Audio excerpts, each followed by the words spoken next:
Hello,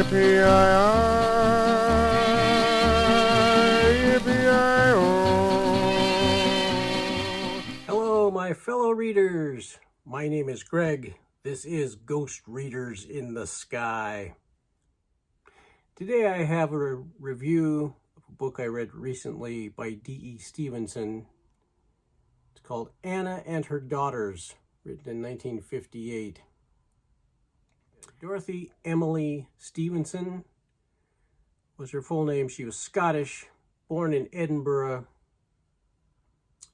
born in 1892, died in 1973 at the age of 81. She lived most of her life in the small town of Moffat, which is in the area of Dumfries and Galloway, just north of Cumbria, which of course is in England. So right on the border of England and Scotland. She wrote over 40 novels. Most of them are cozy, sometimes called light romantic. And yeah, this one, cozy, sweet, a really nice change for me from my intense, adventure-packed, thrill-seeking books that I read most of the time. I ended up giving it 4 out of 5 stars, really just because there was no adventure, which may be unfair, but it's what I did. D.E. Stevenson, not a novelist I knew a whole lot about, other than that she was Scottish and she was related in some way to Robert Louis Stevenson. Her father and Robert Louis Stevenson were first cousins. Of course, their fathers were brothers. In 1916, D.E. Stevenson married James Reed Peplos, but she kept the name Stevenson because she kept that connection to Robert Louis Stevenson and wanted that to endure. So her books were really well received. They were bestsellers, many millions of copies in print. And this one that I have is an original first printing, the first American printing. It looks to me like the printing in Scotland, in Glasgow, and the printing in the US and New York were done simultaneously. The American version is Americanized for spelling and for certain words, but the content of the book is the same. It's just that in New York, they dropped the U from color. Let's talk about this particular book. Anna is married to a fairly wealthy man. They have 3 daughters. Her husband, Harcourt, is director of many companies in London. So he really didn't do anything. He didn't make anything except money. And the family was really well off. They lived in a nice part of town. The oldest daughter, Helen is getting ready for her debut into society. She is the oldest and the most beautiful. All of these girls are older teenagers. I think Helen was 19. And Jane, the middle daughter, who is the one who is narrating the story for us. So we see everything directly from Jane's point of view. Jane is getting ready to go to Oxford, to school, and the younger Rosalie, who's 16 or 17, she's kind of the dreamer. So you've got Helen, who's really the one who goes after everything she wants and gets everything she wants. You've got Jane, who is the practical one, and you've got Rosalie, who is the dreamer. And then Harcourt dies. Turns out this is when they find out that there was no money saved up, or very, very little. There is no way that the family can continue to live in the way that they have been. And they have been living at the kind of the height of London society. Anna she presents herself as the perfect wife. She dresses right. She says all the right things. She hosts all the right parties. The girls are taking advantage of all of the amenities of London and London society.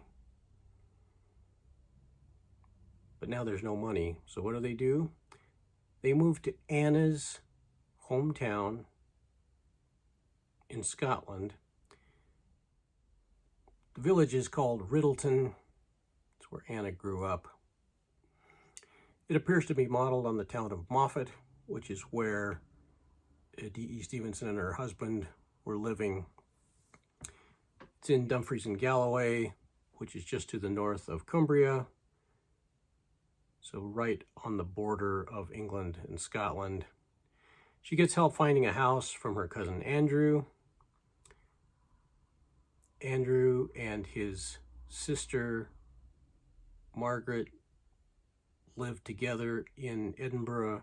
He is an attorney, and so he helps find and purchase this house and get them set up so that when they come to Riddleton, the house is ready for them.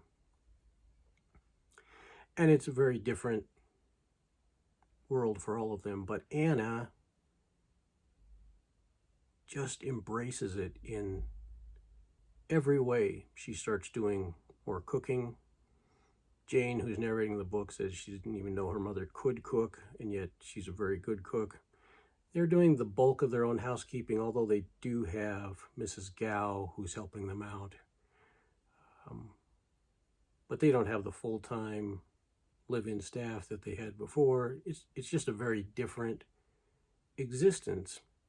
And the daughters all need to find something to do for work, just to help make ends meet, because the money that they do have is not enough.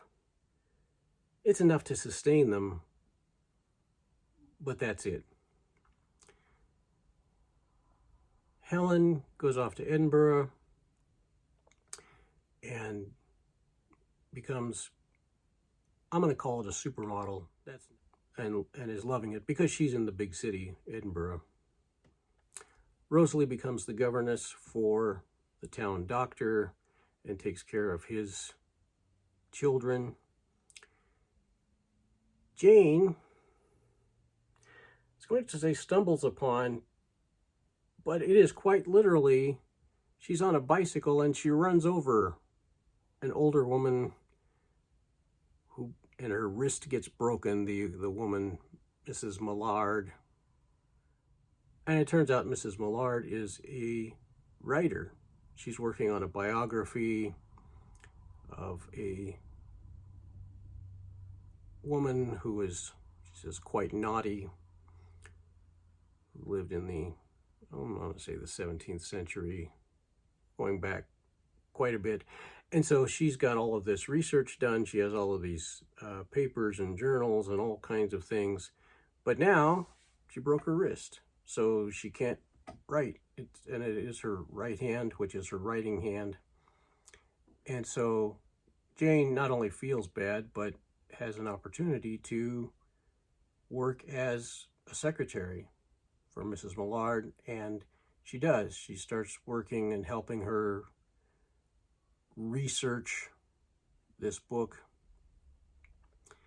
helps her sort through all the papers, and it's just going very well. Looking at some of the plot, we're getting toward the middle of the book, and then I won't do spoilers because these characters are so enjoyable, and the plot makes sense, but it still has its own twists and turns. And you get some interesting romances, and you actually get some world travel mixed in. things play out, and for the most part, they all live happily ever after, which would come as no surprise. As a fan of Robert Louis Stevenson, I was really pleased with the references that D.E. Stevenson makes to her cousin. D.E. Stevenson was born in 1892. Robert Louis Stevenson died in 1894, and he was living in Samoa, so I guess she would have been too, so even if they met, she wouldn't have known him. But she certainly knew about him and was very familiar with his writing. And he pops up, his writing pops up, because this is set in 1958. Well, the book spans about 10 years, but we're still looking at the late 40s through the late 50s. And so everybody's reading Robert Louis Stevenson as well they should. So we have in Riddleton, we have Mrs. Gow, the housekeeper. We have her husband, Mr. Gow, who seems to be an all-around handyman. And when Jane is traveling to Edinburgh to meet Margaret and spend the day with her, Mr. Gow goes along and promises that he will watch over her and make sure she doesn't get lost. They separate. He doesn't follow her around Edinburgh, but they ride the bus together to Edinburgh, and they ride the bus home. And all along the way, Mr. Gow is pointing out the various things from between Riddleton and Edinburgh, and just kind of giving her a tour from the bus as they're going along. But I want to read this section here. Mr. Gow had been taking a slight nap. "It's a good thing I woke up," said Mr. Gow suddenly. "Yon's the Pentlands, Miss Jane. You'll have heard of the Pentland Hills, and there's Swanson's, where Louis Stevenson played when he was a laddie. Maybe you'll have read Kidnapped? It's a grand story." We talked about Kidnapped for several minutes. Kidnapped. I will have a long conversation about Kidnapped with anybody who wants to have a long conversation about Kidnapped. No doubt about it. Back in Riddleton, Jane ends up with a little holiday where she's alone in their house, and she spends a lot of time wandering around, looking at the countryside, sitting next to the streams and listening to the birds and eating sandwiches. And Jane writes, or narrates, "The sky was blue and cloudless, and there was not a breath of wind. It seemed wonderful to me. I walked along slowly, enjoying every moment. I enjoyed the beauty. I enjoyed breathing the still, cold air. But most of all, I enjoyed the silence. The silence was absolute. Not a sound broke it. Even the burns had ceased to prattle over their stony beds. And I realized what Robert Louis Stevenson had been thinking of when he wrote of the essential silence that chills and blesses in the hills of his home. The silence blessed me so beautifully that every unworthy thought was banished, and I felt happy and at peace with all the world." The phrase chills and blesses comes from a poem by Robert Louis Stevenson called In the Highlands. And this is a narrative of Margaret showing Jane around Edinburgh. "Margaret took me to see the castle and Holyrood Palace and the Royal Mile. She had read so much of the beautiful old city. Her brain was stored with all sorts of facts and fancies, not guidebook information, but the stuff of romance. Some of the people she talked about were real and others imaginary, but Margaret made them all come alive to me.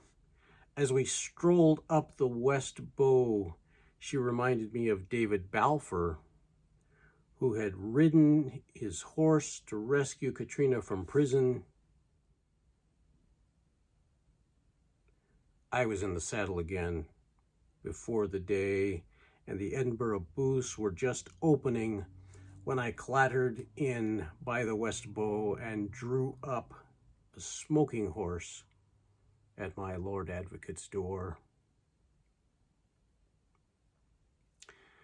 Quite near was the dwelling of Deacon Brodie, a respectable cabinet maker on weekdays, a deacon of the kirk on the Sabbath, by night a thief, pickering among the closes with lantern in hand.